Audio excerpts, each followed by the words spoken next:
Bonjour, je vais entamer mon cours de management des relations professionnelles et je vais notamment aujourd'hui entamer la partie 1, les conflits dans les relations professionnelles. Je vous rappelle que cette partie est divisée en 2 grands chapitres. Le premier chapitre est consacré aux sources du conflit. Le deuxième s'intitule « Comprendre les situations conflictuelles à partir de l'analyse stratégique des organisations ». J'entame aujourd'hui mon premier chapitre, les sources du conflit. Et notamment, je commence par une assez longue introduction. Dans cette introduction, je vais poser 2 questions et je vais m'efforcer d'y répondre. Première question, dans quelle situation rencontre-t-on des conflits? Deuxième question, comment peut-on résoudre les conflits? Dans la vidéo d'aujourd'hui, je vais répondre de manière synthétique à la première question, dans quelle situation rencontre-t-on des conflits? Il y a 2 conditions qui doivent être réunies, que je vais passer en revue. Premièrement, pour qu'un conflit surgisse, il faut à l'origine qu'il y ait une divergence de vue entre 2 acteurs ou plus qui sont en relation. Quand je parle d'acteurs, il s'agit ici soit d'individus, soit de groupes. Donc ici, l'acteur peut être un groupe composé d'individus, dans la mesure où les individus membres de ce groupe ont la même logique d'action, ont les mêmes objectifs, défendent les mêmes intérêts. On parlera alors d'un groupe en tant qu'acteur. L'acteur se définit donc par rapport à l'action qui est à mener, et il y a évidemment autant d'acteurs qu'il y a de stratégies différentes déployées dans l'organisation. Bon, ça c'est la conception de l'acteur qui est celle de l'analyse stratégique de l'organisation, des organisations. J'aurai l'occasion de revenir sur cette grille de lecture. Ce sont donc les stratégies en présence qui définissent les acteurs. Retenez donc qu'il doit y avoir tout d'abord une divergence de vue entre 2 acteurs ou plus qui sont en relation.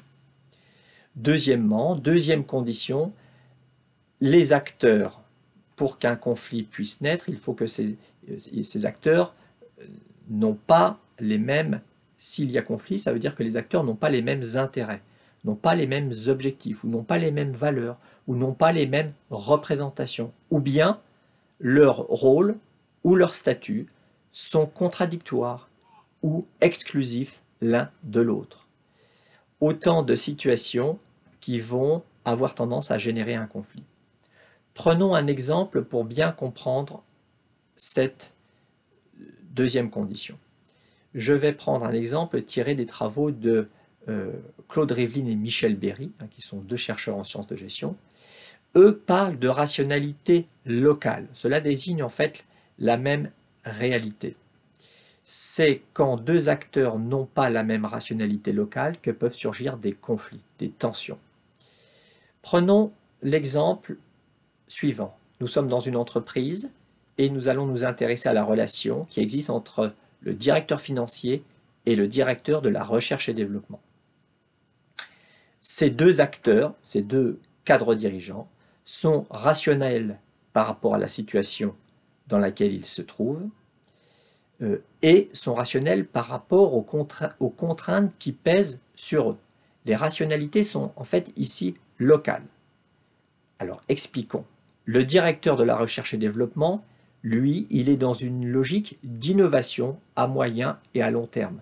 C'est ce qu'on lui demande. On lui demande de favoriser, de développer l'innovation dans la société à moyen et à long terme. Donc il est dans une logique d'investissement et à court terme, évidemment, il est volontiers dépensier puisque l'enjeu, c'est d'investir en recherche et développement pour stimuler l'innovation. C'est son métier. Le directeur financier, quant à lui, il est habité par une autre rationalité locale. Il n'a pas tout à fait les mêmes intérêts, il n'a pas les mêmes objectifs. Lui, c'est le gardien de l'orthodoxie budgétaire.